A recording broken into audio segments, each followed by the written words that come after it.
What's going on, everyone? My name is Cameron Harn. Welcome to the channel. Today we're going to go through some of the technique coaching cues for the low bar back squat. I got my guy Big Rob in the house. We're going to walk him through his low bar back squat, and I'm going to show you some of the cues that I give him to get him a successful low bar back squat. So let's go ahead and get into it. Alright, so we're going to look at bar placement here.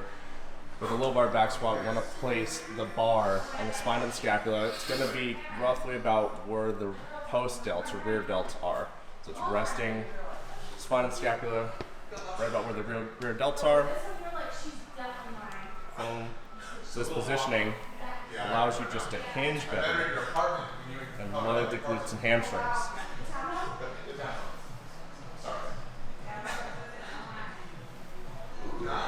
So bar placement, spine of the scapula, resting about the post delts. Okay, so next we're going to look at the bracing of the abs. So we're going to look at how he places tension in his midsection before he hinges. So we go in here. We want to make sure that the ribs and hips are level, that he breathes into the belt and then hits his hinge. You want to hinge the hips back and then pull yourself right back into that squat. That was good, Rob. Nice.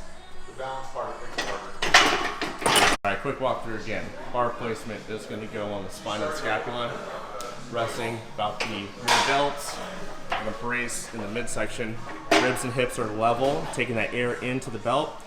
Then depth, we want to make sure that the hip crease is parallel with the knee or breaks the plane of the knee here.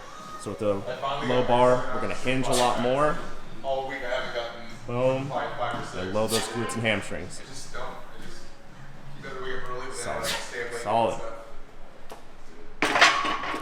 All right, so some key points we want to focus on for the low bar back squat. First thing is the placement of the bar. Placement of the bar is going to be on the spine of the scapula or right across where the rear delts are. The other thing is with the brace, we want to make sure the ribs and hips are level, so there's a slight crunch. When we get into our top position of the squat, then we breathe into our midsection so we can secure the stability in the trunk. Next, what we're going to do is we're going to hinge at the hip. The low bar is going to create a lot more of a hinging movement so we can load the hamstrings and glutes, which will help get us out of the bottom of the squat a lot more effectively. We can move a lot more load when we're doing the low bar back squat. So again, let's go through this process again.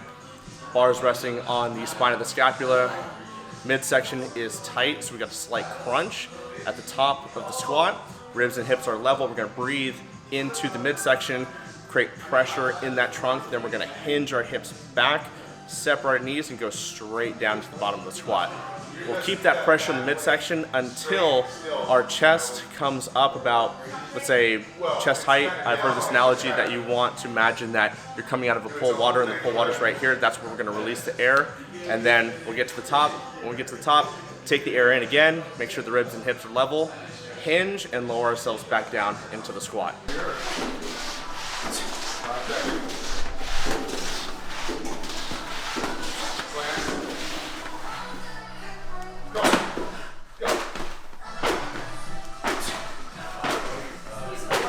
We're pretty busy. Let's go.